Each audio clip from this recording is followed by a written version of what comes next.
Sakura nagpakita na sa wakas. Yan nga yung isa sa mga revelation para sa parating na Chapter 14 ng Boruto 2 Blue Vortex. Welcome sa ating early chapter spoilers. Sabay nga nating tignan at pag-usapan sa video na ito ang leak scans para sa Chapter 14 ng Boruto 2 Blue Vortex. Huwag na nga nating patagalin. Bago nga natin ito simulan, pakipindot nga ng like at saglit ko nga munang ipapakilala sa inyo ang Ucine. Itong Ucine nga ay isa sa mga pinaka-legit na online streaming platforms na kung saan pwede mo ngang panoorin ang mga paborito mong TV shows, movies, syempre anime at hindi nga mawala ang sports. Super secure nga nito guys at wala rin itong ads. Kaya hindi ka may istorbo sa panonood mo. Nasa pinned comment nga ang link para ma-download mo ito. So balik tayo. Sa mahigit isang taon nga mula nung nai-release nga ang pinakaunang chapter ng Boruto 2 Blue Vortex, ay never kang ipinakita sa atin itong si Sakura. Tanging yung ibang old-gen characters lang na may significant na impluensya at role sa Konoha Village tulad nga ni Shikamaru na Itokage, Ino Yamanaka, Sai, Naruto at Hinata at ilang member lang ng old-gen yung nakita natin dito.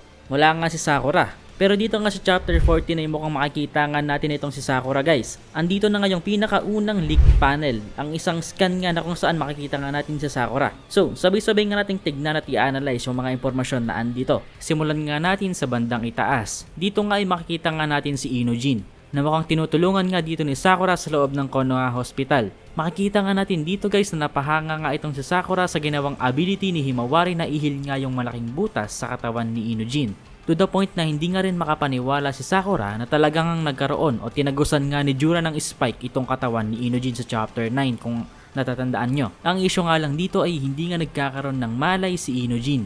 Yan nga rin yung pinag-aalala dito guys ng Team 10 at ni Himawari. Pero dito nga ay inassure ni Sakura na nakablock nga daw ang chakra flow sa loob ni Inojin.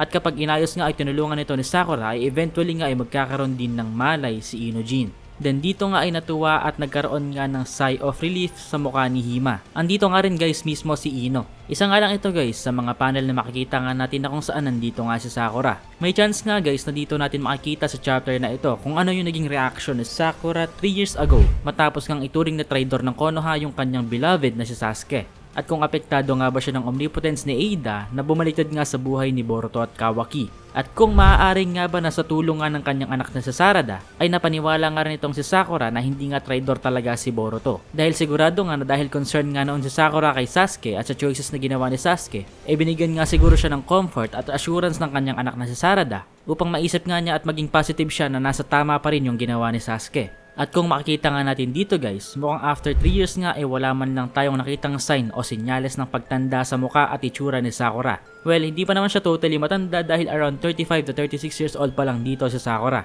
Pero yung appearance nga niya dito ay parang nasa 25 pa rin. This could mean guys na tulad nga ni Tsunade ay mamaintain nga ni Sakura yung kanyang pagkadalaga sa tulong nga ng 100 ceiling mark sa kanyang noo. Kaya mananatiling ang maganda itong si Sakura throughout her life, sigurado. At yan nga lang guys yung pinakaunang spoiler natin para sa chapter 14. Abangan nyo pa nga guys yung mga susunod sa palapit na mga araw. Peace.